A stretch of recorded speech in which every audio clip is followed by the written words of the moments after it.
yange abasumba baali babuulira nga nkyali ku luguudo nga buli ffe wetuwulira crusade tugendawo kusika busawo bw'abakyala nga bagudde mu mwoyo gwe mulimu gwe nali nkola nze nali ku luguudo nga ndi mubbi nsala nsawo kuba bwe saasala nga nsawo nga nja kulya kasasiro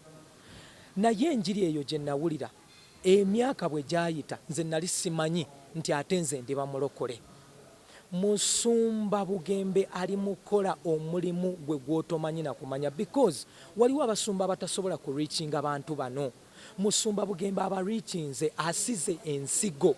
eyensigo omuntu agiponda ringa kasigala agirowoozaako siffe tukyusa abantu omulimu gwaffe kusiga nsigo Katonda n'atereza abantu nze nali mubbi emyaka giseewo mingi ndi muweereza wa Katonda kati nakulira ku luguudo naye ndi muntu mulamu nina n'abaana mbasomesa kutambulira mu Katonda okitegeera Musumba Bugembe bamwebaze na nnyo omanyi obuvumu okwata abayimbi abantu batakkiririzaamu n'obawa ekituuti kyo omanyi obuvumu obulyawo because Pastor Bugembe akimanyi bulungi nnyo bagenda mukuba emiggo okitegeera naye agamba oba bankube naye nze ndi mu kusiga nsigo za ggulu ndi mu kusiga nsigo za Katonda nina Rozi yalokoka nze bwe mba nalokoka nali mubbi nga ndi mwana muto nga nina kubba okubeerawo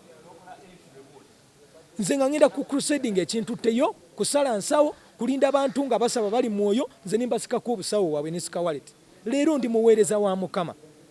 Musumba Bugembe akola omulimu ogw'amaanyi ennyo ate mu kanisa tuweereza myoyo tuzammaanyi myoyo mu nsi tusikayo abo abantu mu buli ngeri tulina obasikayo newankubadde nti ffe tusiga nsigo Katonda yakyusa abantu naye ye ensigo azisize mu bulungi ne mu kolokotwa ne mu kwogerebwa yasize ensigo ze kyova olaba Musumba Bugembe singa yali akola bubi singa yagwadda singa yali Musumba Bugembe kyaliko si kya Katonda Musumba Bugembe singa yagwadda neeraba ekyabadde ku Africana twagenze mukono ate nga kirala nnyo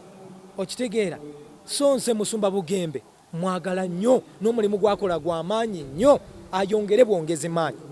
media fraternity because tetusobola kubeera kye tuli tetusobola kukola mulimu nga bwe tulina gukola nga tebaliiwo nga temuliiwo you understand mbadde nsaba twewagire bwewagizi tuleme kweyuza because omuyimbi ne media personality tosobola kiringa nga bw'otasobola kwawula bukulembeze na kanisa tosobola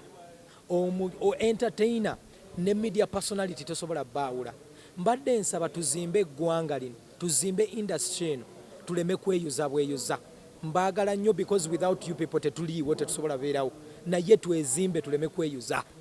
esebo. My second last question. Lanek, esebo. Mr. President, President one. Esebo.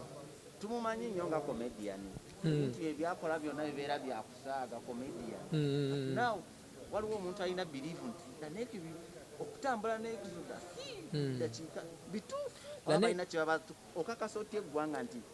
kyemupanga gwe ne Lanek is real concert. Lanek abantu bamulaba